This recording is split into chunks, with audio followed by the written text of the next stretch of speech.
You have a DJI Neo 2? Let me show you one feature you will never want to fly without again.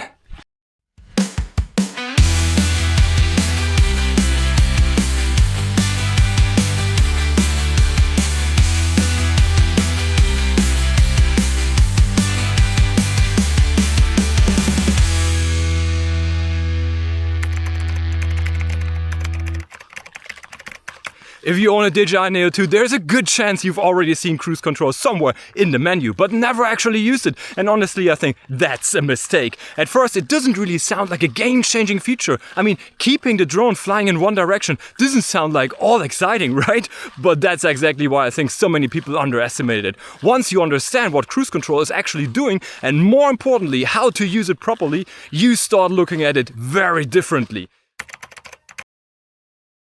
Before we jump into the setup, let's quickly go over the requirements, because there are a few things you should know before trying cruise control yourself. First of all, you'll obviously need a DJI Neo 2 running the latest firmware. Cruise control is a relatively new feature, so if you haven't updated your drone in a while, it's definitely worth checking for the latest software version first. The second requirement is probably the most important one. Cruise control only works when you're flying the Neo 2 with a compatible remote controller. That means you'll need either the DJI RC2 or the RC-N3, together with a DJI digital transceiver. Without a digital transceiver, these controllers can't communicate with the Neo 2, so cruise control simply won't be available. If you're flying with a motion controller and goggles, or you're controlling a drone with the DJI Fly app on your smartphone, you also won't see this feature. And that's really it. Once your firmware is up to date and you've connected your RC2 or RC-N3 through the digital transceiver, you're ready to go. The actual setup inside the DJI Fly app only takes a few seconds, so let's do that next. Before we can actually use cruise control, we first have to find it in the DJI Fly app. And this is probably the most confusing part, because the feature is not sitting on the main screen with a big obvious button, it is pretty hidden. So in the DJI Fly app, tap the three dots in the upper right corner. Now switch over to the Control tab. From here, scroll down until you find Button Customization. This is the menu where you can decide what the customizable buttons on your controller should do. For this tutorial, I'm using the DJI RC2, and here we can see that my C2 button is currently set to none. So this is perfect for cruise control. Tap on C2 and now a new menu pops up. Go to the control section and at the bottom you should find cruise control. Tap on it once and that's it. Now cruise control is assigned to the C2 button. You don't have to start it somewhere else. You don't have to activate another menu and you don't have to do this again before every flight. From now on, whenever you're flying and you press C2 at the right moment, cruise control is available. So let's put the drone in the air and try the simplest example first.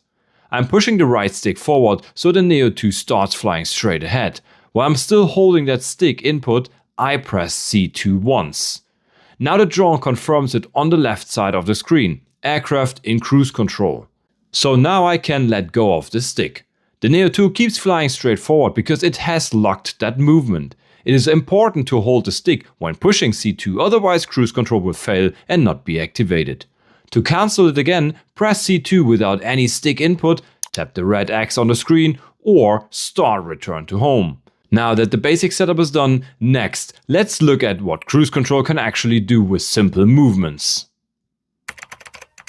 Now that cruise control is enabled, let's take a look at what it can actually do. And before we jump into the examples, there's one thing that's really important to understand. Cruise control doesn't remember a route, it remembers your stick inputs. That's the key to understanding how this feature works, and it'll make everything else in this video much easier to follow.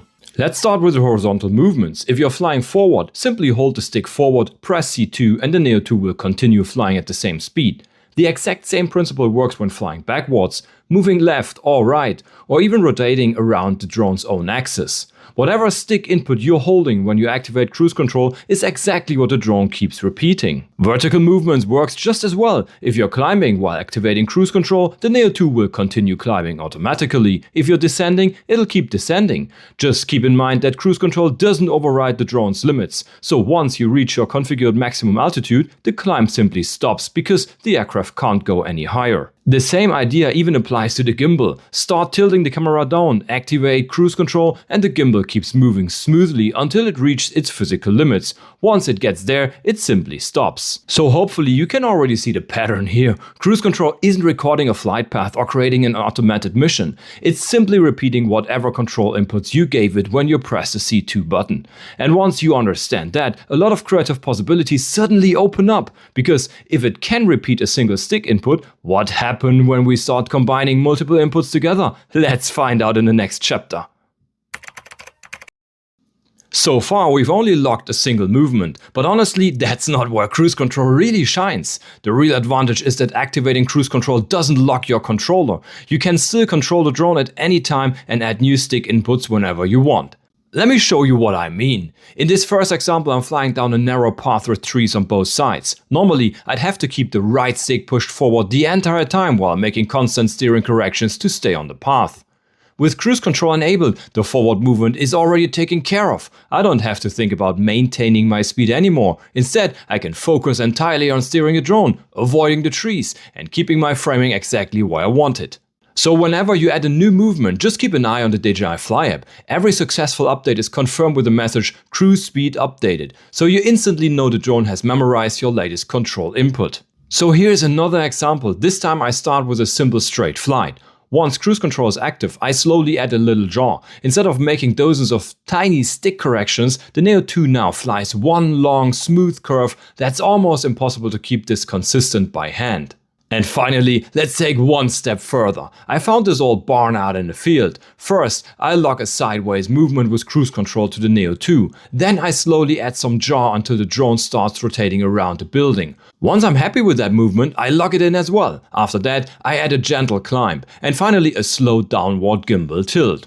What started as a simple sideways movement has now turned into a smooth cinematic camera move using multiple combined inputs.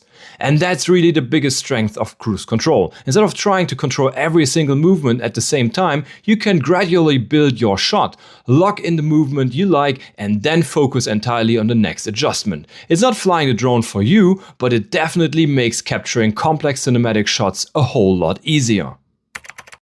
So folks, before we wrap things up, there are two more things I wanted to test. The first one is obstacle avoidance, because I was really curious how cruise control would behave in each safety mode. With obstacle avoidance completely turned off, cruise control simply keeps repeating your control input. To demonstrate that, I sacrificed myself for this test. I stood right in the drone's flight path and yes, the Neo 2 flew straight into me. Kaboom! With obstacle avoidance set to bypass, things get much more interesting. The Neo 2 automatically avoids the obstacles and, once it's safely past it, continues with the original cruise control movement. And finally, with obstacle avoidance set to brake, the drone simply stops in front of the obstacle, cruise control is cancelled, and you'll have to take over manually before continuing your flight. The second thing I wanted to test was what happens if the controller connection is suddenly lost. Well, I have to admit, these are always the tests that make me a little nervous. Flying the drone until it loses connection behind obstacles isn't exactly something I enjoy doing, because for a few moments you're completely relying on the aircraft to do the right thing. Thankfully, everything worked exactly as expected. As soon as the connection was lost, cruise control was cancelled immediately and the Neo 2 switched to its configured fail-safe action. In my case, that's return to home, so the drone automatically started flying back instead of continuing its previous movement. So even if you unexpectedly lose signal during cruise control, the drone won't simply keep flying forever. DJI safety systems take over immediately exactly the way they should.